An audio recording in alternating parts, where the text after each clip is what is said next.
Manze leo nataka yani nianze yani pole pole yani bila pressure unajua. Bila tashwishi. Usiwaitaka kusaidiwa na binadamu. Hakuna ile siku kwenye binadamu atawahi kusaidia. Ukiwa na shida ndio utajua marafiki. Kwa furaha utawahi jua. Ukisikia huyo jamaa wangu Edhe akiwa solo na anapiga message. Tafakari. Unafaa utafakari ujue cha kweli ni wapi unajua. Yeah.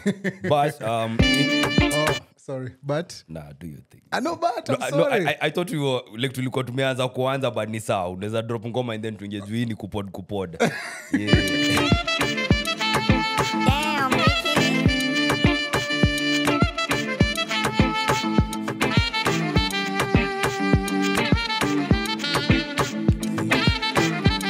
Welcome to the vibe. Man like Steph Capella.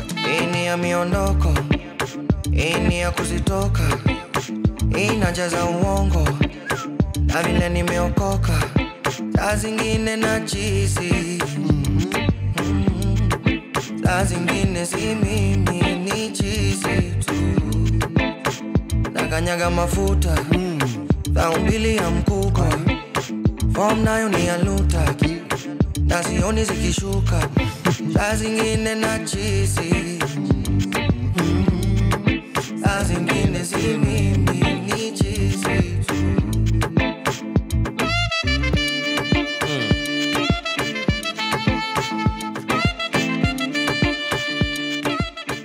That rise man like Ricky Miruka.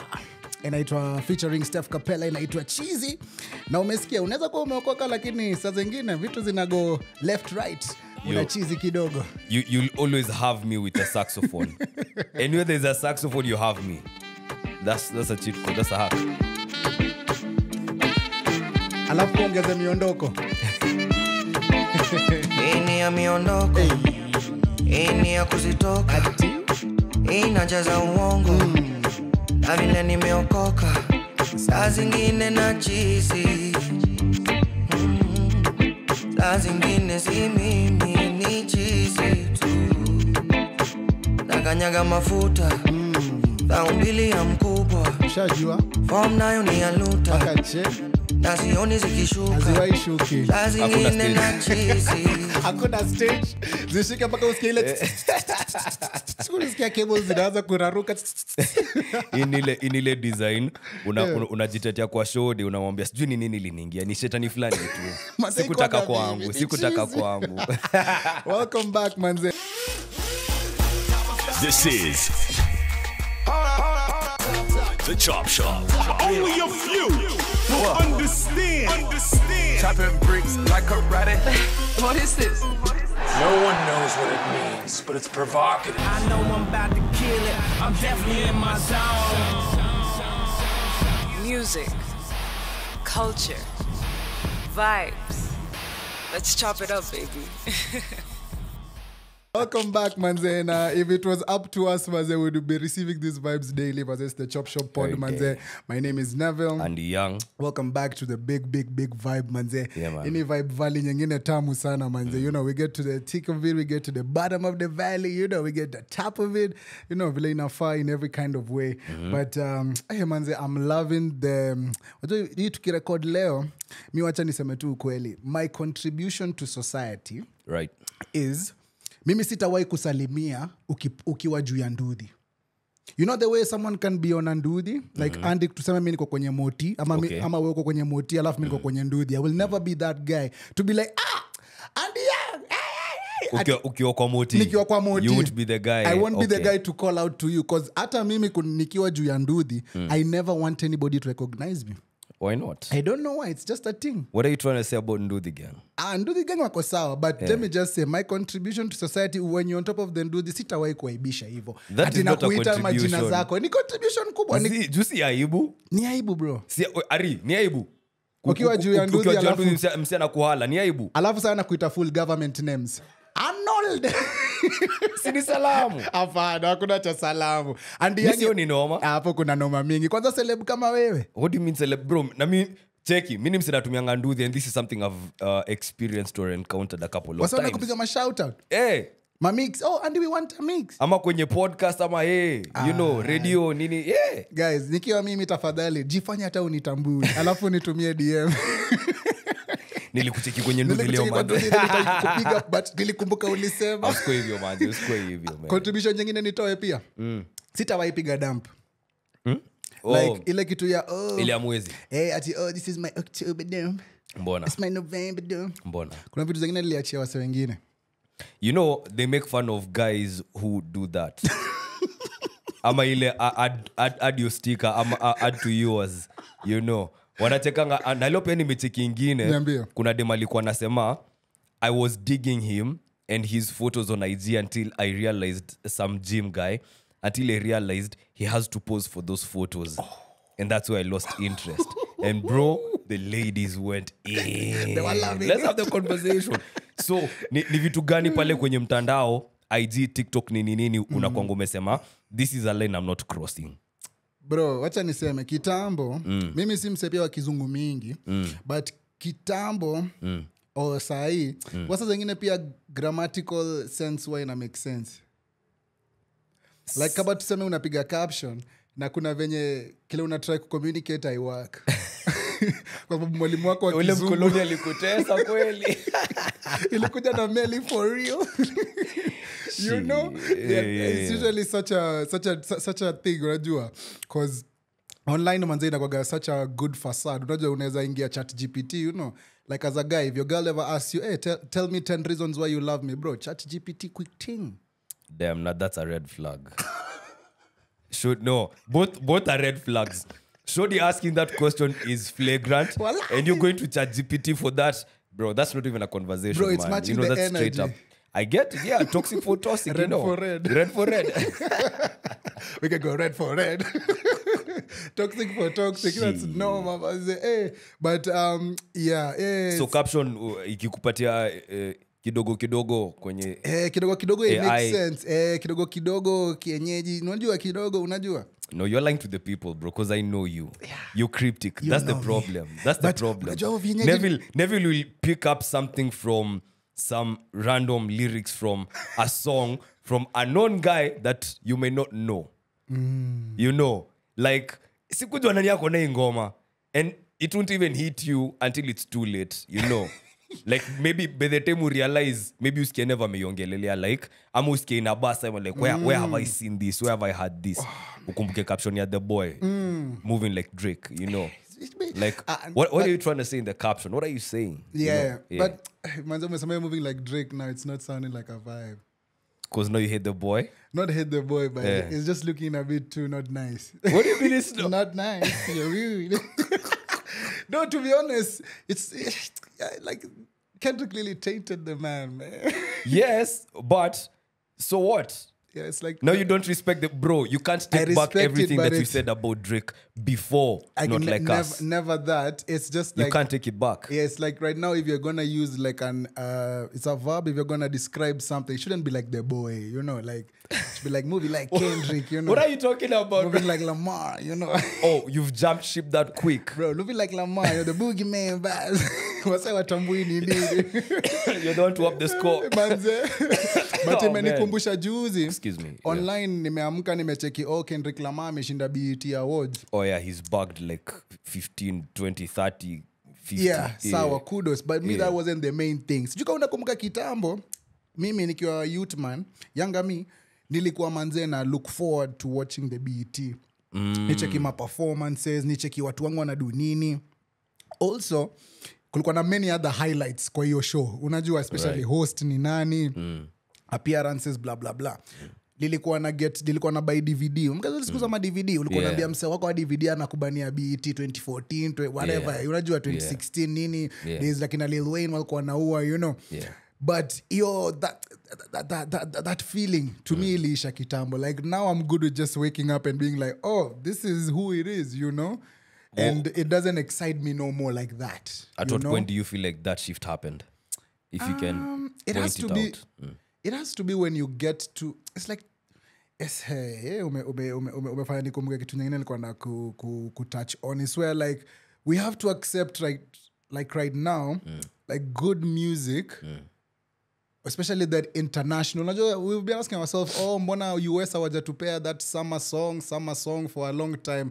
You know, these days ni Afrobeats no sisi no tunatesa, you understand? Yeah. It's because we have to realize generation ya kina T-Pain na kina nani iliisha manze when guys were making songs, you know, that were actually tunes. That's why my R&B branch zinashika mbaya. And your crowd sana, itakuwa forever. Hata ukitupa R&B branch from Monday to Sunday. Wasa wataenda? Yeah, same song, same playlist, same artist. Wasa wataenda, you know? Yeah. So it's like, unafika pali point fulani unasema, wow, hii era enyewe tuli nice na lazima to accept, we'll never get it again.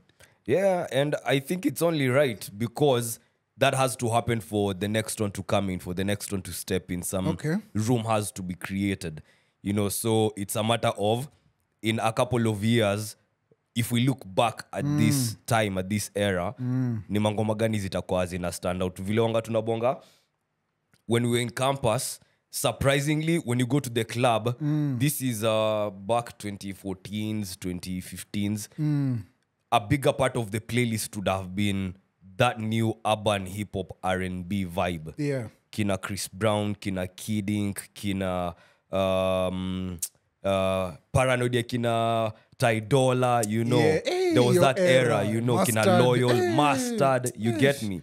True. And if you didn't get that at a club, then ungesema nye, yo sherehe ijashika, you know, iko down by. Yeah. But we didn't know it was a thing until later on, when now you have a wave of Niger music and you're like, oh damn. The playlist is now 98% Niger. Yeah. Stories like kina Chris Brown to make a kando, nini, and then now you move on to the next thing. So it's usually in hindsight.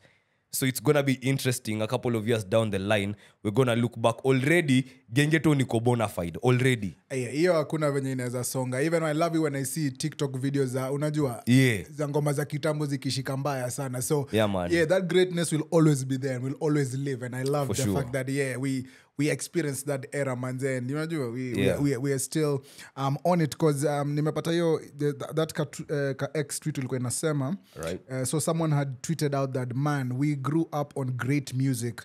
I don't know what this BS right now is. You know, talking about international kind of music, not in Kenya, you know? They'll always be that hit. Yeah, and then someone quoted and said, artists we grew up on were chasing greatness. These days, artists just want to make a living. Well, there's that too. I think both are right. Yeah. But also you have to consider the fact that artists have also developed. Okay. They've grown. They've changed. They've transformed. Gone through things.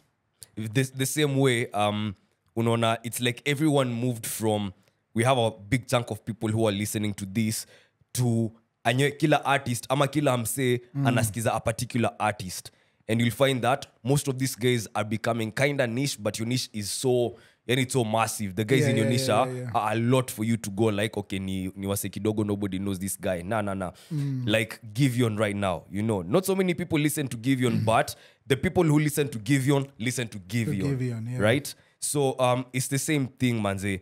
The people who are talking about what is this we're listening to right now is being part of the, how do I call it? And we used this word, a polarizing conversation, you know, that will never end. You know, there'll always be two sides. It's either you're for or against. But these people who are enjoying the process, including the artists themselves.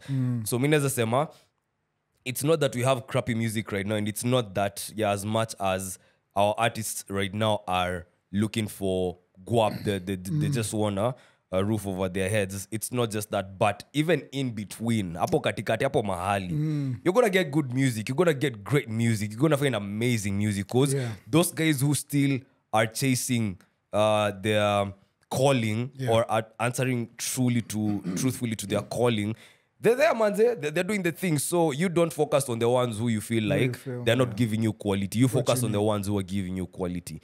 And there's so many of them. Many of them. Yeah, we talk about this daily, and I love the fact that me and you have this platform, because we love our Kenyan music. We always support them, and that's why, you know, we have segments in between where we tap into them and, you know, we talk about them so that, you know, we give more shine to them. Because, hey, manze watu wanatesa mbaya. Like, hey, hata uwezi. The way live shows are coming up, like, more artists are getting emboldened, if there's a word like that. Yani, ma-artists wengi sahi wanajichocha, wanachocheka, yani wajeke live show. Kila mse sahi anataka yake, you wanna do your own thing, because accessibility, unajua, ma fans, community yako, you feel me? So I love that, manze. It's such a good thing, because this is what we always wanted, you know. and on the conversation before we move, you're watching Starting Five, or you've watched Starting Five, right?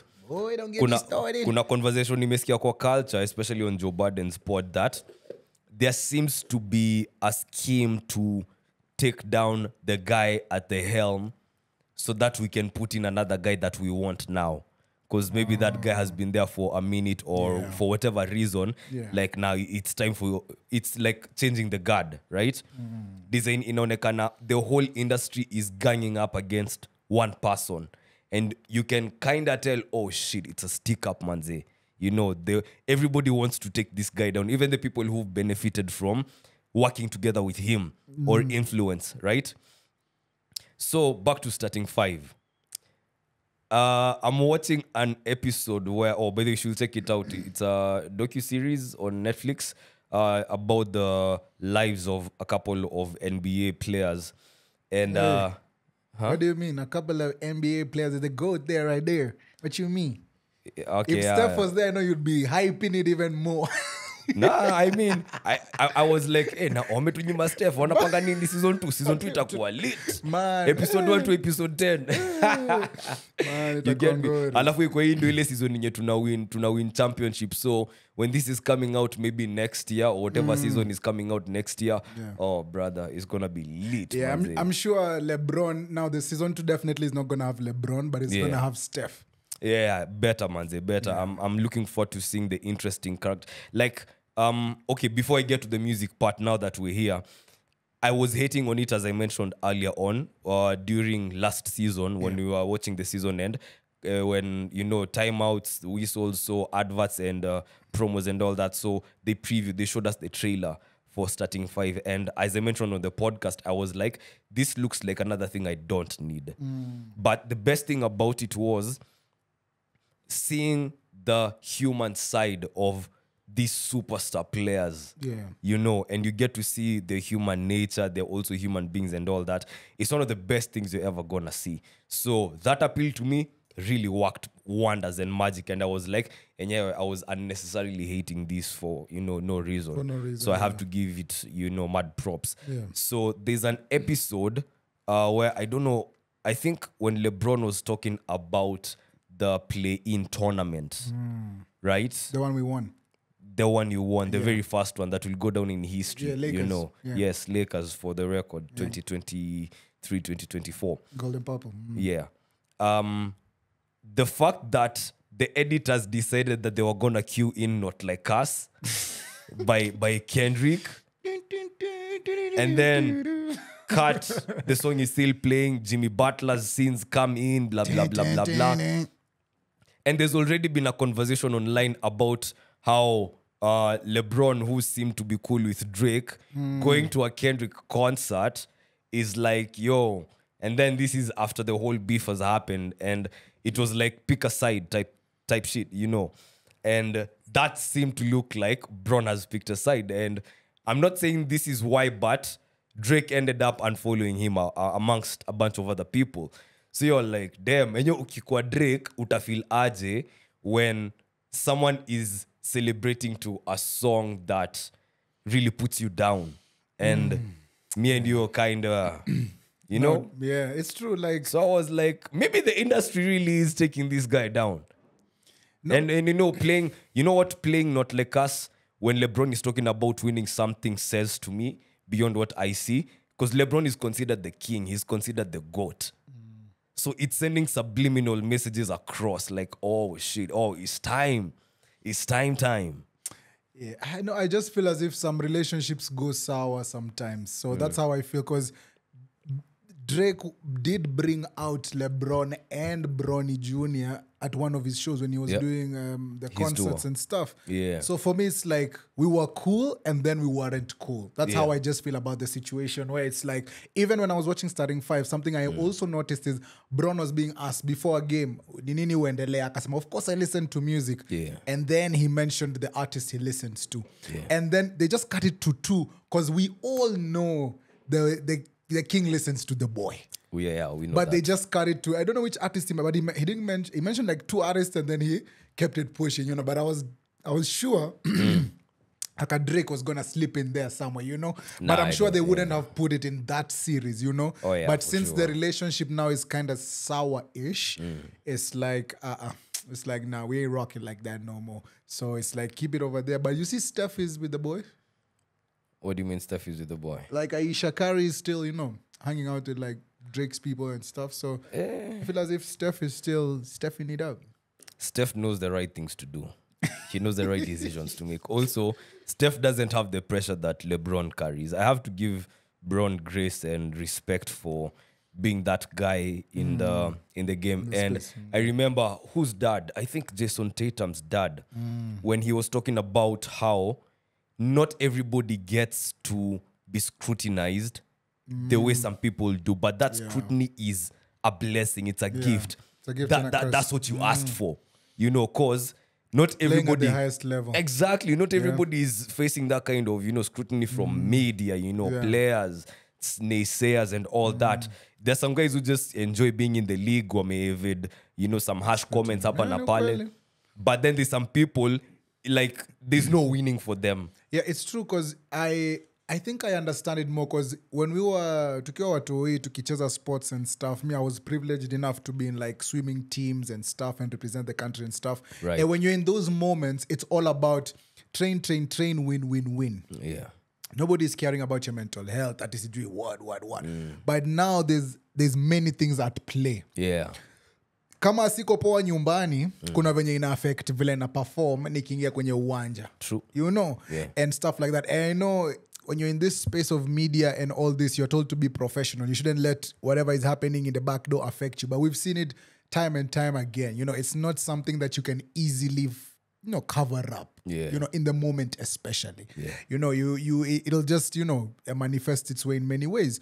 So for me, it's like, I feel as if the more I watch like docuseries like this, it makes me give athletes especially more grace. Oh, yeah. Because there's so much, especially with the media, because we haven't gone through that in that degree. There's just a level where it's just like, where? In times 10. And how much can you avoid everything around you? Like, you want to stay away from what media is saying, but anywhere and everywhere you go, it's right there in your face. Yeah, that's also one thing I also always hated about the media. Like, everybody knows your business. Yeah. ETC, you know how much Rashford earns. You know how much sijui who gets a deal for what. You know how much sijui how we gonna get how. Or when guys get fired or guys when this happened, like everybody knows. It's not like something, if a banker is listening to our shout out my guy Kibe, if him is fired, me I won't know. Yeah. He'd have to tell But you. if I'm fired, the whole world. Yeah, everybody's going, and their knows. grandmother is going to know. And their grandmother. So that's always one thing I always was like, man, say this territory, hey, blessing and a curse, but it's like, where there? So I afford athletes and guys in the spotlight more grace. You're like, okay, cool. Your situation is a bit different than mine. Maybe ningeicheza hivi, but hey, in yours, inakuwa noma, and that's why sometimes it's also hard to connect with some people because they don't understand that. Because you connect with someone and then it's like, okay, naelewa tumekosana, but there's a degree in which you can put me to blast sour, but there's also a degree you can't go. And if you want to go there, it's not good for any for of either. us. Yeah, exactly. So kuna venye pia lazima you get someone, understanding in that regard. And you happened, but, sometimes it is just out there like that, Yeah. Before tumalizane na starting 5, what's the most interesting thing take you from, or which personality has surprised you the most? Because maybe you're like, damn, I've never really seen this guy like this. I've never noticed him like this. Wacha tu niseme ukweli, za pasi za Sabonis nilikuwa na skip mostly. Really? No. No, I liked not the Domas. cute family thing they were doing. Kudos. Also for Jimmy Butler, I liked the backstory for, how he dresses up before pregame. I liked all that because it was interesting. But all the family stuff is also cool. I like to see that, blah, blah, blah. But the guy who really stuck out for me, apart from the king, is Anthony. I figured. Anthony Edwards, who he was taunting. Like the whole season was just about, is this the face of the league? So, Zion Pole. But just for him to move, so for me to see that, I was like, okay, and then a bit of personal business up and pale. So that's how I got through it by the MBO. Kuna parts of Sabonis. Bro, even no, Tatum, I I was even telling Andy this Celtic fans, Kuleni. It was so hard to watch it. What are you talking about? Because there's a photo of Tatum in like an ice bath, and then with a photo of him dunking on LeBron. Oh, I didn't dip that. In Cleveland. But bro, this no, I understand this it as an they athlete. looked up to, yes, I understand it in that, but as a fan, a part of me is like, so part pia za Tatum nilikuwa na forward. Kwanza uko kwa playoffs. I know what happened. Vile nilikuwa ni bring Nuggets hapa. Pana intended. How Tatum wase walikuwa like ile pressure yenye unakuanga nayo as the face of the franchise, ni kama team imekuwa trusted na wewe, whether they perform good or no, like it's you. And there was a part where guys were like questioning, can they, that extra mile, that extra step, like they've been to the finals how many times, and it's like their story inakuanga a pattern, like we know mtafika hapa and then mtachoke kama team fulani pale kwa EPL. Season mnakuwa na season nyingine fiti sana. So stick to mkiwa pale juu, unaona mnaanguka. So there was a conversation of even his dad was like, aliulizwa like, does he have more maturing or growing to do? And the dad was like, I feel like the asshole side of him is there, but it still needs to come out. And that might be the push that gets him to be the beast that he needs to win a chip with the team. Yeah, I remember and Tatum ultimately, just by maintaining his own personality, by not being out of character, still won the chip by being who he was. And he even commented about it and went like, I didn't have to be no one else. I just had to stay true to who I was. And I was like, damn. Hey, man. Now, I get it. If you'd want to relive some of these moments from your icons, like you've played them in your mind so many times, like it was so in sync between him even and the mom. Like, what are they going to say now? It's like they've been talking and talking. Moments. And it always happens. Because even the Warriors, we went through it when we were doubted, when they said we were never winning a chip. Those things I think they add to the story. They add some good sauce to the story. Because you need some contrast. You need some haters in that context for ultimately ukiangalia hiyo story uko like, damn, sasa watasema nini? What are they going to say? This is such a good story. Now they have to come back on whatever platforms they were on and eat the humble pie in front of everyone and go like, yeah, I was wrong. They did what they did. So it's something I really took, because you can easily get swayed thinking that I need to be in a certain character for me to get what I want. Yeah.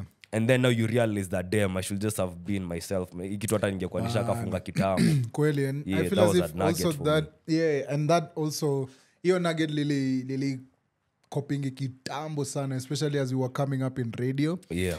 Like kukua to yourself. Like everybody else is taken, you can only be yourself. Yeah, it's very important. Like, very important. Mi si shy away kusema, like, the reason why ile mara ya kwanza lilitoka Homeboys nikaenda Capital ni juu au majamaa waliniambia kitu ambayo ilikuwa interesting sana. Wase wa Capital walidaisha nini? Like walikuwa wananiambia, yani sisi tumekuwa na wase huko wanapiga matwanging manini, like tumekuwa na the cream, tunatambua hiyo yote, lakini tumekusikiana tunaona yenye kuna kitu different hapa, na wewe kukua tu wewe inaingiana vizuri sana hapa, because mimi kukua mimi yule mseli nilikuwa naongea English na Kiswahili zote pamoja in a way that this is how people talk like Yeah. hakuna msana anapiga tu kizungu tu flue kwagi hiyo mse ukianza hivyo msana anakuangalia like bro what are we doing right here you know there's always a mixture unajua so that is what made me stand out and that was me being myself on air and stuff and you know G instilled that in us kutoka kitambo so for me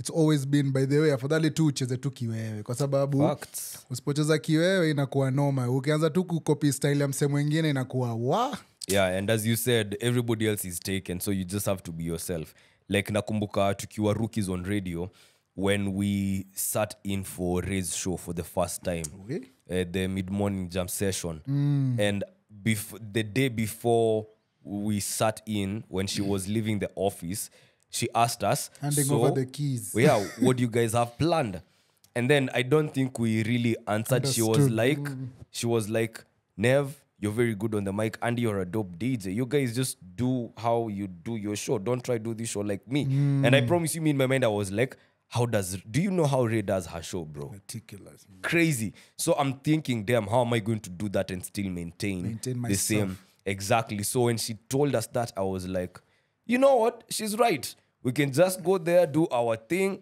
and, you know, have fun. Because that pressure of trying to be like someone else, oh my God, it's gonna get to you, bro. Sometimes those shoes, even I remember when you're saying that, hata kuna time tuliambiwa to fill in ile show ya Talia. And you know that show of hers was a massive like you're like oh my God. Kuna show zingine bwana tuone huruma ama the source Hassan huko usiku you're like hey kuna zingine please bwana ama Jimani anakiwa hey kuna zingine please but you step up because of being yourself unajua when ukijitambua tu especially when you know yourself and I like the fact that you said it on the mics are open as a moment of revelation to you like as a guy ukishapata backbone yako ujueni aje these are the things mimi na stand for hiyo upuzi nyingine sitaifanya no matter what rain shine unajua so if you know that at least you can be able to you know maneuver in a better way so kujijua na pia kukua yourself inakuwaga muhimu mbaya ni muhimu sana manze wow what gems imekuwa podcast gani tuingililie matope turudi kwenye matope back to normal programming so hii wiki nilikuwa na kuchapia hii past kwenye mtandao pale X kumekuwaga na like football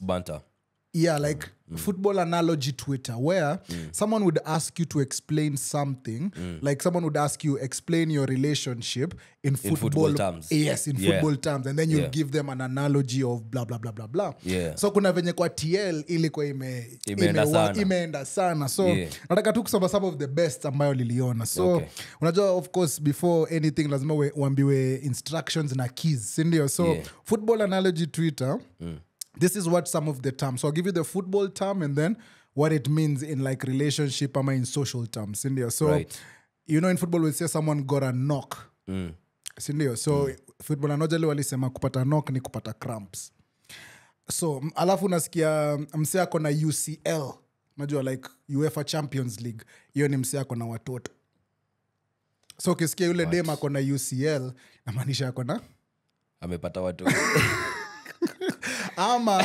ukisikia yule dem alipata injury yake ni gani aliumia ACL toha ACL hiyo ni mimba alipata okay kwa bench manze alafu this is you know beyond covers and what not alafu pia kuna nasikia msana anasema yule ametoka kwa timu ya Oil Money inamaanisha ametoka kwa wababa kwa Oil Money ama unasikia msana anasema nilienda kwa msupa nikapata ali kick off ila maanisha ka morning glory mechi ya mapema manze hatari sana so kulikuwa na some of them maybe put them now in like basic terms so unapata kuna maybe one caption that said hakuna kitu mbaya ka kupata player amecheza clubs kadhaa on short term contract alafu akifika club yako anasema anataka long term contract I saw that and you unasema aje how do you interpret it nigga you know me I'm a different kind of person if I want you ni sawa kama niko place ya long term ni sawa but kama niko place ya short term bro tafuta team nyingine on loan sawa on loan sawa but long term ain't no way my boy ayasikia hii biggest mistake huwa selling your bench players after getting a star player cause Star anaweza kufanya ile kitu pale alafu ulisha pia na bench man. Na bench ni hatari. Exactly, bench ni roster. Bench ni roster. Lazima bench iko deep. So this is the equivalent of you never let go of your hose. Ukitoka kwa soko, you keep the hose. Ashley says at a safe distance. You keep the hose at a safe distance.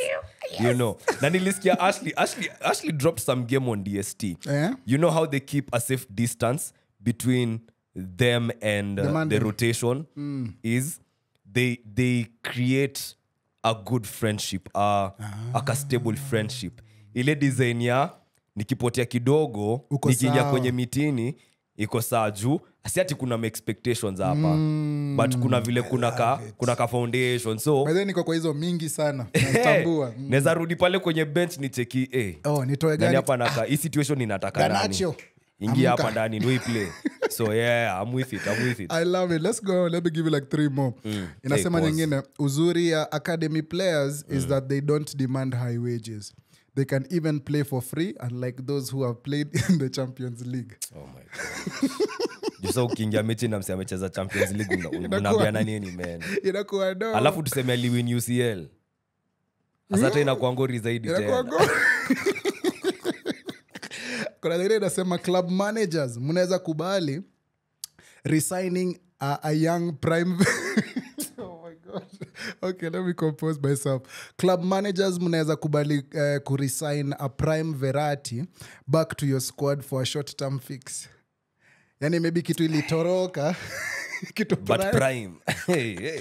Inakuwa is it prime anymore? Is it prime? That's the question. Is it cause inaweza kuwa alienda akatumia prime yake huko sasa amerudi alafu sasa maybe ako retiring phase no longer in their prime. I don't know, maybe the final kicks of a dying horse, you know. Ameenda jazi jingine anaka weird. Yeah, nimetake kulikuwa na hii nyingine inasema had to let her go. No player is bigger than the club. That's not that is a somebody cooked. Someone is cooking. Somebody cooked, right? Somebody fried. Manze, ukioka, if you know Jose Mourinho what he says, play for unajua the badge, not the number at the back. The club is bigger than the player. Exactly. Ukikumbuka. Ukikumbuka hiyo. Kuna nyingine ilikuwa inasema huyo potential new signing ako na pupa sana ya kusign deal. Ni kama ako na underlying ACL. Anataka sekiwa deal. Anataka kuja medical. They can take care of me. Niko na team. That's diabolical. That's nasty work. That is nasty work, but wow, that was some of the football analogy, you know, explaining things in different terms. Because in animaliza online, I was like, where this prime you know, this is the reason why Wi-Fi inalipiwa kwa sababu kuna content zingine baze it's just out of this world. Oh yeah. You know, so I love it. Talking about content, manze. This has been the week. Mimi nimekuwa nikipiga revision. Been going back to all the mixes Andy amewahi nitumia. Hey, mimi kwa gani nimeget exclusive na go back to every song. You're making me look bad. No, manze. Wengine kama mtambu hiyo ndio uzuri kwa best ya DJ. Kuna mix nyingi mjasikia, mimi nimesikia. Kuna mix tumesikia sote. Kuna mix zile unajua kama Candy Sessions tu ambayo inakuja. When the main chick and bragia the side chick. Do you know he's going to marry me? Know your place. Wewe you place yako wewe. Boyfriend in law tulia. You know? So nimekuwa nikipiga revision manze. It excites me so much manze that my friend here is an amazing DJ. Thank you, bro. It's such a good thing manze. I don't have to, especially being someone who loves music, I don't have to stress. Ni kama plug wako unajua, kama ana mali. Chapati kama chapati. Si lazima ustress, unatambua plug ambako, they got you. Ikuje na dengu. Kuja. Bana matata vile tuchodua. Anyway, but it's one of them ones. So I'm like, this is a good thing. So yeah, Candy Sessions 2, this is that week. Imeweza sana. I'm sure you got your invites. It's coming real soon. It's October. And that's a good thing as we draw to November. So sherehe endele tu sana. And I'm loving it, manze. And I love the fact that also many people are reaching out like, yo, muneza mnaweza kuja cheki tunaweza kuja country yenu but lazima tuweke mikakati bana manze kuna logistics and Manze, high stakes nilituma invite fulani manze nikaambiwa I'm not in the country but I can organize for you guys to come over. I was like, okay, wacha tutaongea na our part. Send the location. Hiyo hatuwezi enda na nduthi hiyo bro. Hiyo tutahitaji nduthi mingi. Auji motivation ni nini? Nduthi zitapandwa mingi baze. Liona yule dem fulani TikTok alikuwa anasema yeye upanda nduthi akienda everywhere. Oh my god. Ikue hata kama ni 1000 kilometers nduthi gang. It's so easy. I get it by the way. It's so easy to get addicted to using nduthis because of the convenience. You can go distances that someone else couldn't even imagine. You know like but hiyo kibaridi huwa ndio inanimalizanga. Si unapiga something warm but also uko nyuma ya mse wa nduthi so anakuprotect. Yeye ndio shield yako. Unacheki. Shield and defend. Bana ikupigi sana so unamkumbatia tu kidogo na uko sawa. Oh man. So unamkumbatia tu sawa. Okay. Sawa. Surprise hugs from behind. Magazi mededi kama ile video yenu na Kelly. Mkitua online. Imekosa star. Comment section imenimaliza. God damn it. Jiwa sampendi love of your life akishikwa. Andy. Wewe kumbe umeguza Murima na hatujui. I didn't know I was somebody's love of their lives, bro. I didn't know. I found it in my comment section and we're making reference to the last video I dropped on my TikTok and IG. Tukiwa pale Kavali on a Friday night TGIF nikiwa pale na Mbogi.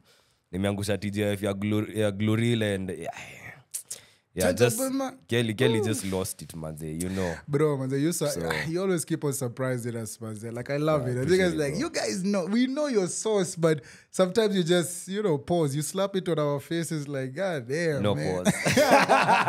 Big pause, man.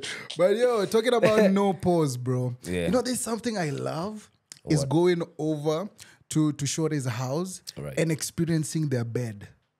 Because kusema ukweli, I don't know what it is, but at Shore's house, the bed is always 10 times better than in your place. Yeah, because she's the one who was tenderizing it, being taken to pound on by the niggas who came before you. Unagongewa na So it's nice and soft. Inapanuliwa na si business. Yeah, should been everywhere, manze. Amekuwa akipalilia shamba yake. But no, you're right, because the beds be comfortable as fuck. Msame sijui mattress topa, ameweka na wewe si sahiyo ni kisiaji tu.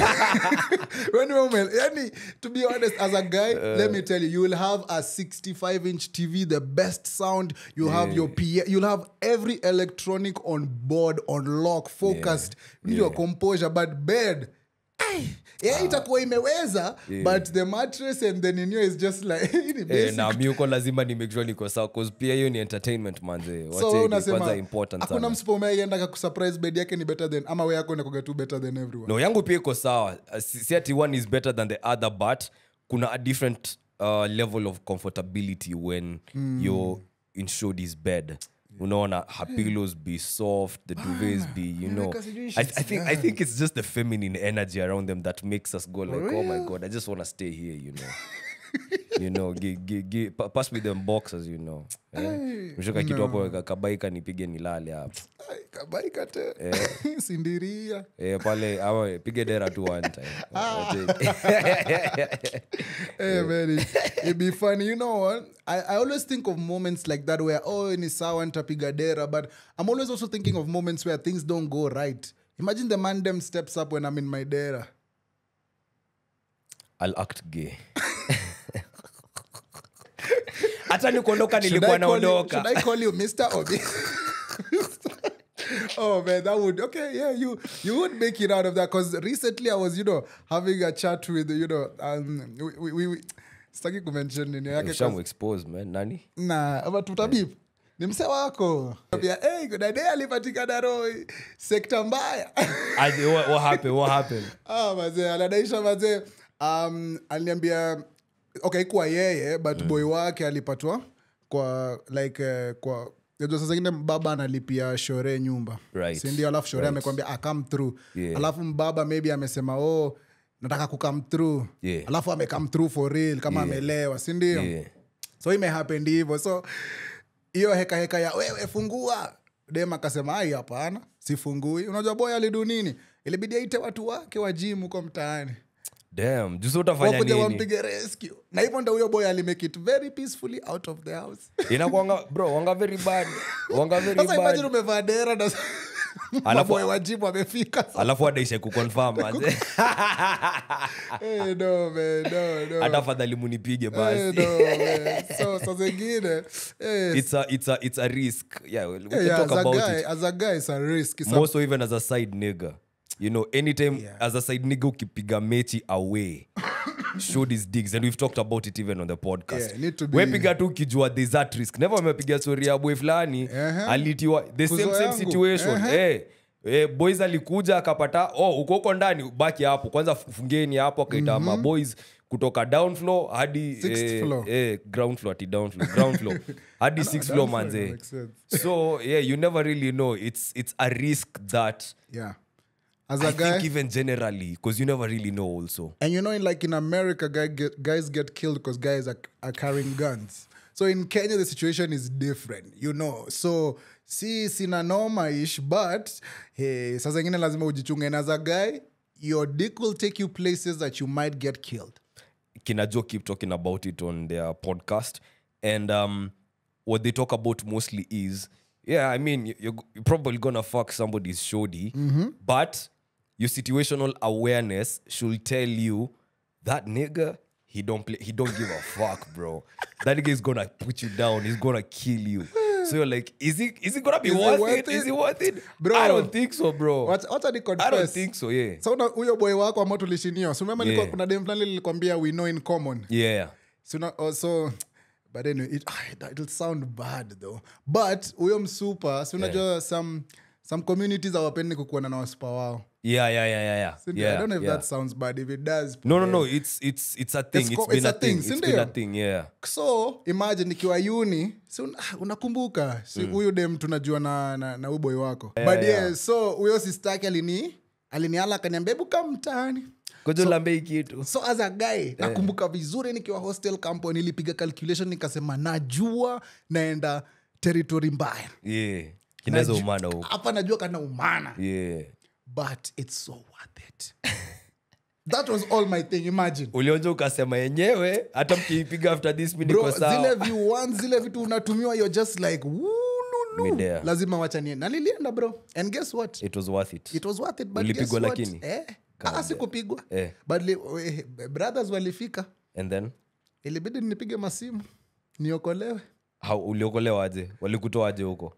Sasa ni ile unajua sasa zingine ukiingia kwa front kwa main gate kuna maspies ama kuna wasewa wanacheki especially kama huyo mse ameachwa so alikuwa ameniambia my people are not around come through I'm sure like wamenicall wako kata like wako mbali hawako hakuna mse anakaa alafu nanio wangu bro wangu wako haiwezi it's clear the coast is clear nikaenda nikaingia na front gate hapo sijui napigwa maspy kaingia huko maneno yangu nikitaka tu ile unajua kutoka kwa sema lazima nidongwe backdoor kidogo hapo ile unapiga zako yani ni kama wao wanangojanga umalize tu impeccable timing as ever bro unaanza kushangaa gate unasikia tu gate ikifanya unajua ile kuna sound ya gate ile ambayo it's not a normal movement msupa kwenda kucheki kumbe bro wake ndo amefika bro wake anamchapia bro tunatambua ni nani yako huko ndani alafu kitu fani niwa wanakuambianga sisi tunajua yeye hana simu because apparently unajua hakubalishwi kukuwa na simu unaambia sisi tunajua hana simu wewe unasema na sasa uko na message uko na nini so now you know the nigga knows everything bro wewe uko tu hapo uko at the masses ulikuwa umestimp hapo na ameondizo ma V1s pia bro nilibidi nipige masimu uzuri at that time bado ka connection kalikuwa kameweza so nilipigia boy wangu fulani ambaye alikuwa anajuana na huyo boy akaongea na yeye akamwambia relax akamwambia tutulia huyo ni boy wewe nikaponea why they gotta be overprotective like that I never understand unajua wakitokanga under your umbrella or under your care bro they become something exactly else. What you didn't want to happen like the very thing you try protect them from because you're not doing a good job at it as much as it's coming from a place of now this is not love this is insecurity or something I don't know or control you know they'll become that exact thing so na mimi kila wana nifurahishanga ni ile vibe una get from them wanakuambia mimi sipendi like I don't, unajua sipendi watu wangu tumeshinda hapa na wao mi napenda vitu, unajua so ukiambiwa vitu kama hizo saa even you the whole community is behind you. Bro, unaweza riski roll sasa. Tumesimama kidete nyuma yao. Ni kama zile story nilikuwa nasikia kitambo za, I'm sure you've seen it in the news, unasikia kuna sijui dema ametoka sijui ni America ama sijui dema ametoka wapi ama sijui ni India ama ni wapi, anakuja anaangukia Muluya, yani kitu strong mpaka anatoroka mtaani. Manzi. Anaingia huko Webukulu huko kwetu huko Siaya. Wanafungua TikTok. Unashangaanga how does that usually happen, but kuna kagada kitu nyingine why ina click uko like okay, hey, so as humans we are the best. Nah, but I'm about it. I'm about exploring. Would you change your religion? No, because I'm not even religious. Like that? No, not even like that. I'm not even religious. So like it wouldn't. I wouldn't need to change. I can accommodate. Excuse me. I can accommodate your beliefs and everything, but I don't need to become somebody else to. So tuseme ukutana na dem najua Muislamu ama someone else from another religion na unajua they are not familiar with Christianity and stuff. Middle ground inatokea wapi? Like mtapiga wedding kwa church ama mtafanya another thing ama have you ever thought of something like that? I mean, it's crossed my mind before.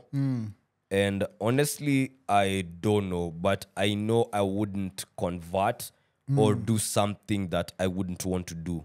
And furthermore, I don't think I'd want to do a church wedding. If okay. I decide I'm just to saying go like down religious. that. Our parents, they were okay. But you know what I mean, like down the religious road and stuff. Yeah, I think it would be probably up to also things on her side. See Wagwana, they really pressured about it and all that. And just get done with it, but it's not something I'm really keen with. Oh yeah. Vile kutaenda. What about you? Sijui mimi sasa when I was nikiwa uni nilikuwa nasema by then naweza piga conversion. Naweza badilika ni ingie religion cross mind manze. Manake wale. God damn. Yeah, man, if we're offending anyone poleni. But yeah, it's one of them ones but yeah. You're not still. Now, yeah, but now, that was then. Yeah, that was now? then. Now it's like, let's find a middle ground somewhere where we can both be comfortable, Pale ambayo kuna pressure. In that regard. Let me tell you where the catch is. The kids. That is where the catch is. Now, that's where it becomes extra tricky. Or if the kids want to be of one religion. No, because you all have to decide which one. What are they going to learn? What are they going to get into? Are we exposing them to all of them? Because unajua kuna mwenye na believe this is the only one that is right. Anything else is wrong. Hey, we always na kuna mwingine na believe let them explore. This could be right. This could be right. You never really know. It's just about at the end of the day what was being said. What are we believing, right? So depending on how you guys maneuver your differences, the kids is usually that's the Achilles heel, bro, of beliefs. That's the Achilles heel, I can tell you.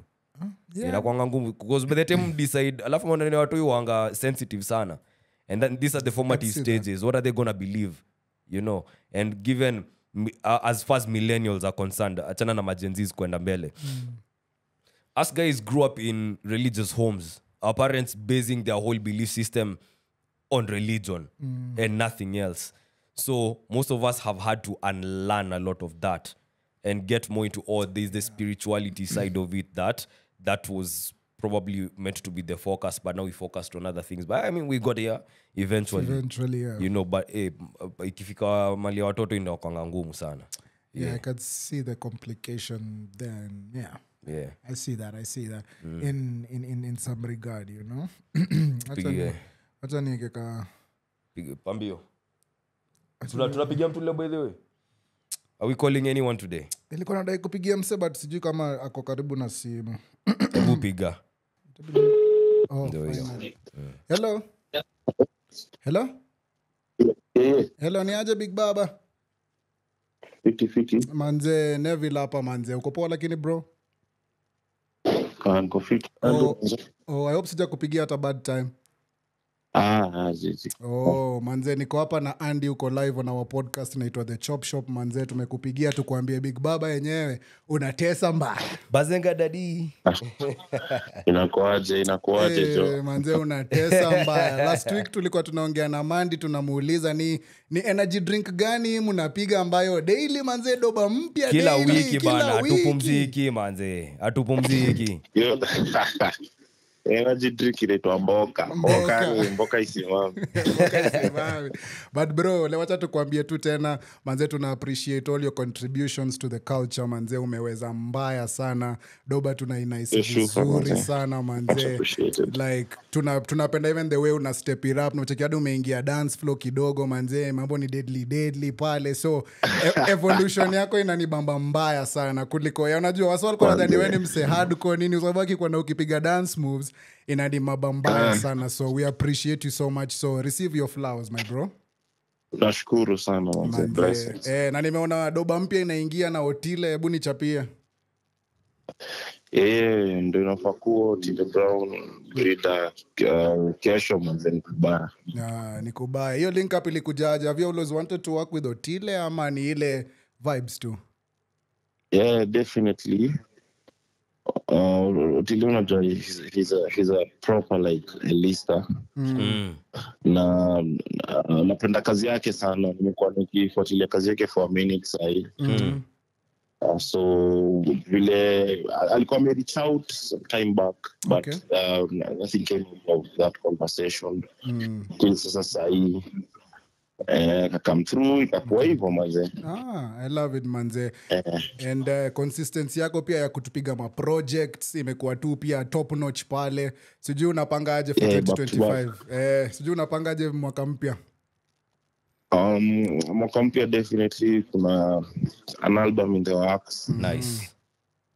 But for now to singles, maybe a collab here and there. Nice. Okay. But singles, then next year we drop an album. Nice. Alafu nikuulize bro, mtatupiga hata ka EP we na Mandy ama nini? Kwa sababu kuna venye connection yenu na like Bonnie and Clyde manze. Hata nilikuwa naambia Andy juzi tulikuwa tunasikiza ile Kali alitoa ngoma na I think ni Miss Kashi. Like hiyo ki Bonnie and Clyde kind of thing manze. Mimi nilikuwa naona mkitupiga hata EP ya ngoma 4 madoba na pia kitu ya hip hop inaweza kuwa sexy mbaya. Unaona aje? Acha tuone. Alafu pia connection ya Metro manze pia ni mtu kali sana. Please mbig up mbaya. Mpatie maua na mabad kadhaa hapo manze. Metro ameweza. Na wewe ndio ulipiga hiyo drop yake? Hiyo Metro super doba. Kwa sababu wewe ina come through. Ndio tumefanya 4 years ago hata. 4 years ago. Damn. Classic manze. Alafu nikuulize niko na question intrusive hapa bro. Yeah. Uko na bedroom playlist? Yeah, unajua nipeleka bedroom na bidii sana na kina Cartel, kina Dexter. Okay, tulikuwa nataka kalike japo manze tucheki bedroom playlist ya na bazenyi na kaaje. Juu unajua cheki umse. Cheza na Masika, cheza na Vibes Cartel, cheza na Dexter Dabs, kina Alkaline, ndo na joga unafoisunde wapi yani ma sexy dancer na kupata zile wanga chafu mbaya. Unajua by the actually that's another conversation because yes, guys actually feel that when we as Kenyan artists do like bedroom songs, the musical essential and all, unajua sheng kuna vile inakuaga yani. Kuna vile Dexter atasema sijui put it on sijui nini, put your panty on nini fit. Mimi kuja hapo nimekwambia sijui sunde ngoda wapi na kidogo. Ina sound different. Enda useme iko nini enda useme. Sema alikwambia. Conversation iko actually. Ni ukweli. Nikonaongea na msee. Ni ukweli iko. I get you bro, I get you. Yeah, ni venye kuna venye msee anasema hata I love you na nakupenda zina sound very different ukizisema. Actually who's doing the bedroom songs Kenya, like Kenya ni bedroom. Nilikuwa naona sasa complain akisema aziko si mingi especially and this was my point, guys who appear to be hardcore Unaona, me opinion yangu since time back imekuwa these guys that you consider to be hardcore, even the most hardcore hip hop artists, some of their best songs are R&B ballads, manze, R&B bangers. So you can't just count them out because umezoea tu some hardcore rap or you know hata unasema vile maneno ya Sheng ukigeuza iko Sheng inaweza ka damn the aggression is crazy, you know. Inaka aggressive na sound too bad and hiyo haikuwa the intention, but thank you bro. My lyricism imekuwa ikipanda day by day manze. So pen game crazy, pen game imekuwa pia imeshika mbaya sana. So manze tunakupiga salute. Maybe unaweza ambia my fans, is there a live show coming up? Kuna anything that you want to, you know, put it, that you have in the works that unaweza ambia my fans wajue, or you know anything else my bro? Well, for now we're just concentrating now the new release ya kesho. Yes. With LW Otile Brown, because it's a big thing yani najua wase tabambika sana na ngoma. Nice. Alafu a few singles maybe before the year ends, maybe like one song. Alafu next year sawa ngoje tu album. Alafu ile kama hapa kwanza. Niambie. Big Baba Fridays season 2 pia. Nice. Big Baba Fridays. Kabisa. Yani formulation hiyo. Hapo sawa bro. I like it bro. Acha tukuache urudi kwenye mboka, alafu tutaongea baadaye. But thank you very much, but tutapia. Bless man. Thank you very much bro. Big up bro. Big up. I smell like breeder on the line. Amewakilisha mbaya sana. Big Baba. Big Baba niliona kona ka new ka something kana come through. Cha tuingize kwenye plugment hapo, acha utacheza kidogo hiyo ya Big Baba na Otile. Bana. I'm glad by the time inatokea tutakuwa nayo. Tutakuwa isha good. For sure. Tuingie high thoughts nini? Yeah, we can relax and take some notes, bro. Kabisa. Relax and take notes while I take the Don't give me that shit about it's a drug. It ain't no motherfucking drug.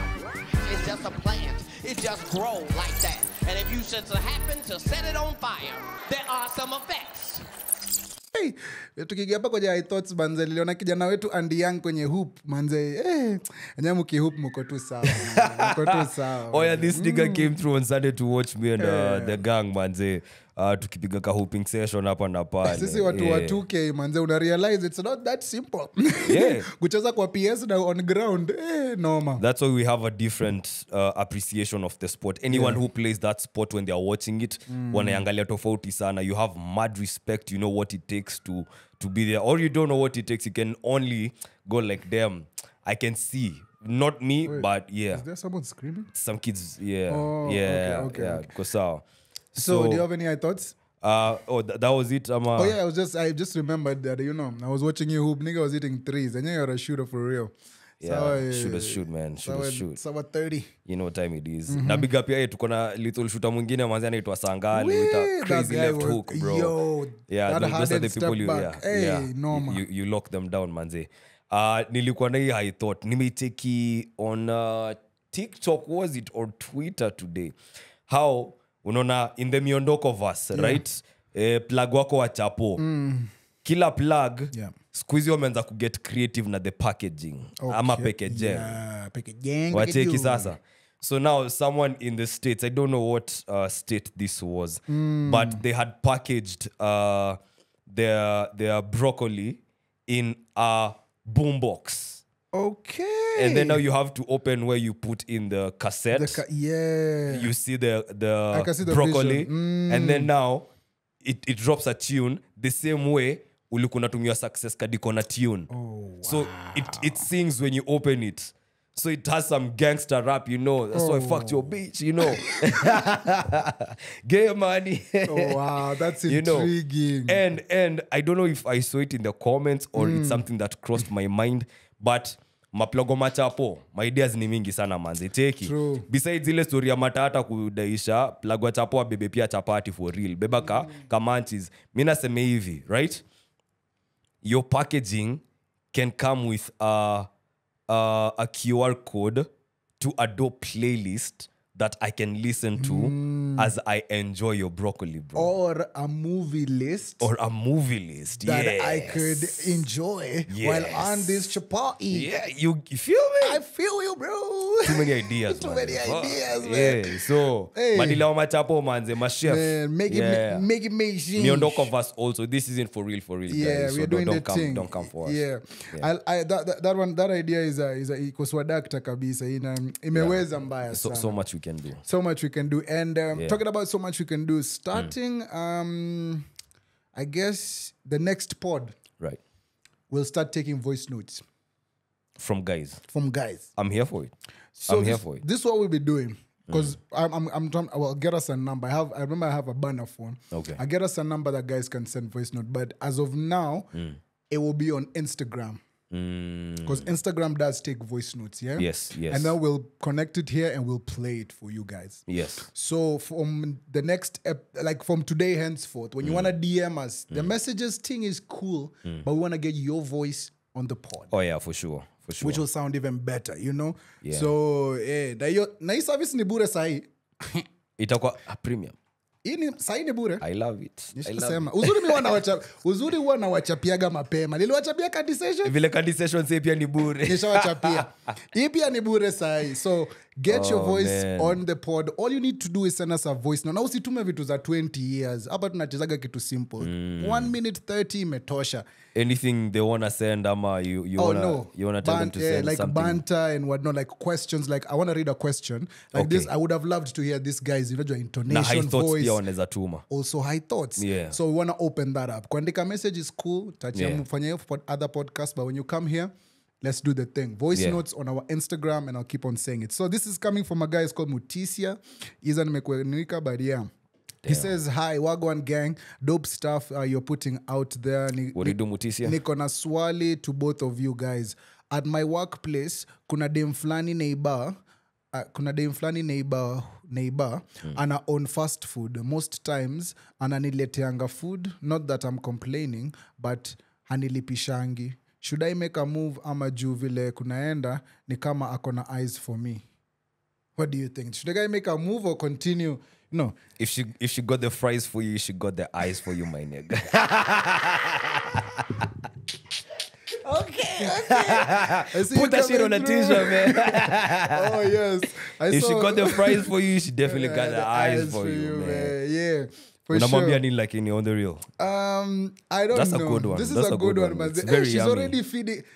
Man, this thing for food and these days, you need to be completely sure. Yeah, true. Because kusema kweli, some signals can be mistaken. Because there are genuine good people out There's there. nice people out yes, there. who they know situations are tough. And I'm sure even their business, I know.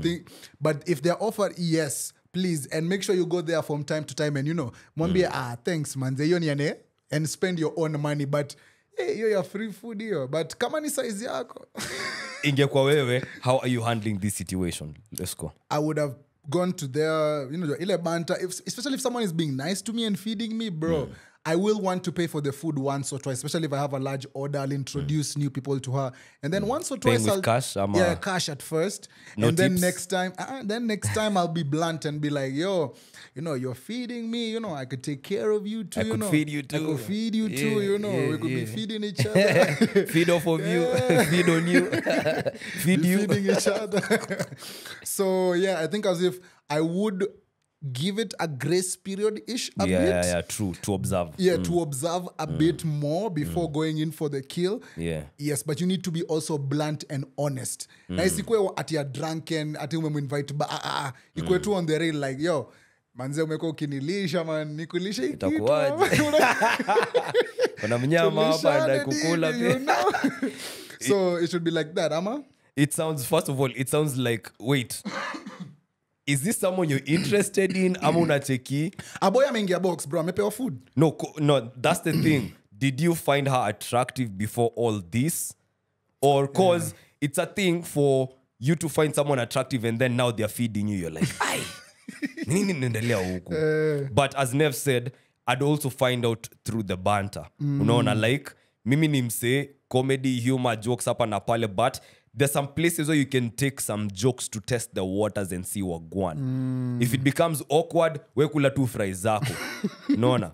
But if you know she's playing along, she's being playful and goofy as well, then I think you can take the extra step of now, you know, kama ni aliupa ama kama una shoot from wherever, just do the thing. Vile never nasema hey, umenilisha sana pia mimi nadaisha kukulisha kitu nyingine itakuaje, you know, then you see wagwan. But hey, good for you my nigga, you know, Q4 umekuja na ubaya. I love it. Yeah, so voice, I would love to hear that in a voice note, but please, we're doing that from next time. But thank you very much. As we said, our DMs are always open. Get interactive with us. And be better than Bronny, because Bronny is not doing too well right now with the Lakers. Last game he had like 4 points, and he gave out he did 5 turnovers. He's a rookie, bro. Bro, he's supposed to do that.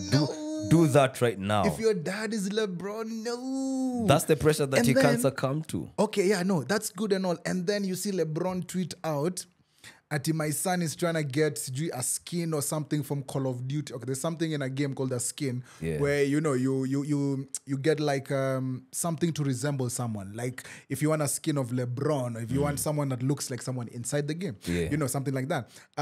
So this is Call of Duty. Yes, Call of Duty. So they put many characters, even, you know, LeBron, AD, many other people, many other artists have been also in, you know, just to promo the game. Yeah, you know? So, it would be fun to play Call of Duty with like LeBron, who's exactly. like an NBA player or something. Even in like NBA 2K, you get to meet Akina Jaylen Brown, you get to meet Akina Wemby and whatnot, these different players who are put in the game, and in between the game, they give you advices, you know?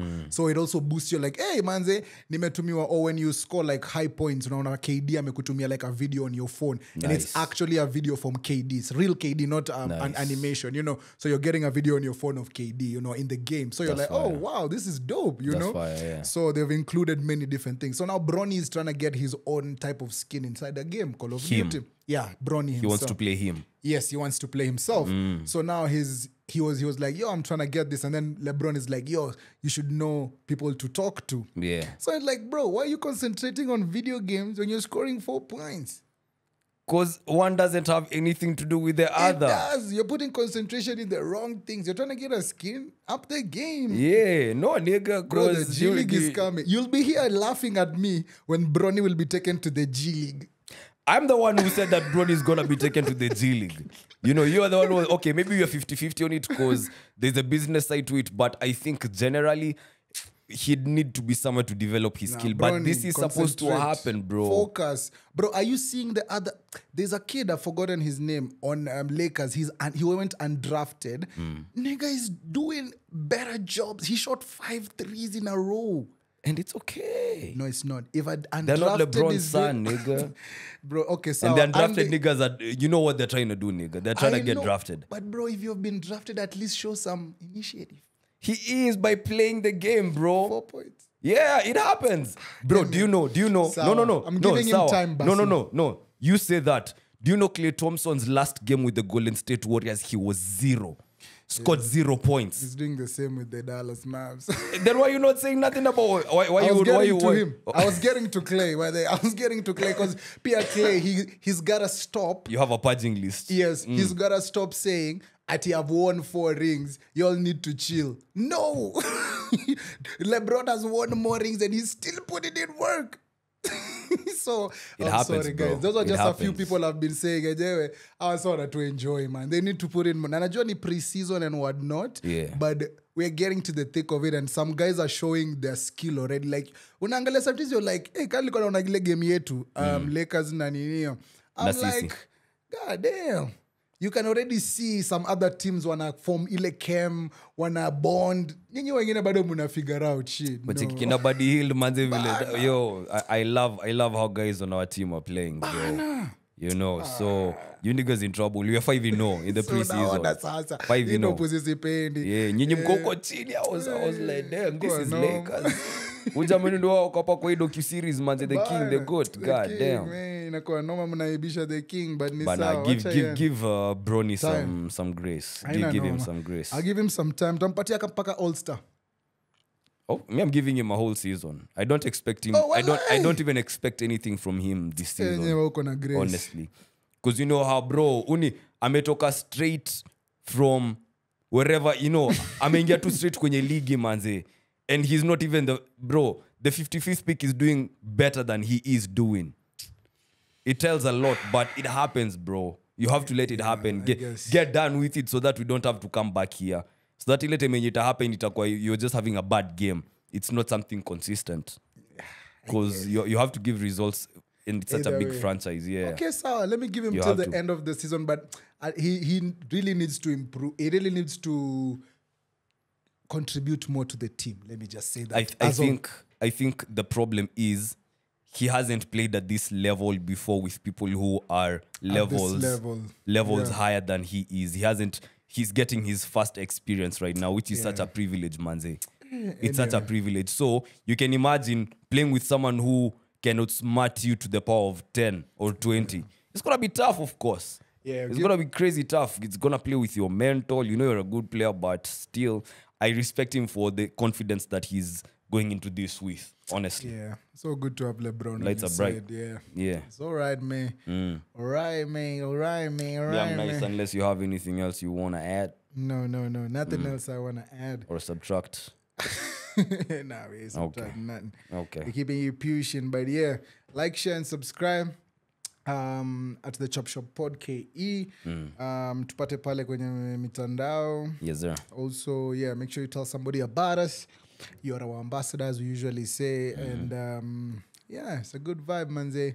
Halloween is coming up, so do your thing. Spooky season. Yeah, Candy Station's also coming up, so kuwa tayari. Akia mama. Yeah. And I'm just going out to DST for also hooking their listeners up with some tickets, with invites for Candy Sessions, man. I love it. Yeah, we can do more of that. Yeah. Kweli. Okay, sawa basi. My name is Neville. And Young. Adios. See you on the next one, man. Adios, muchachos.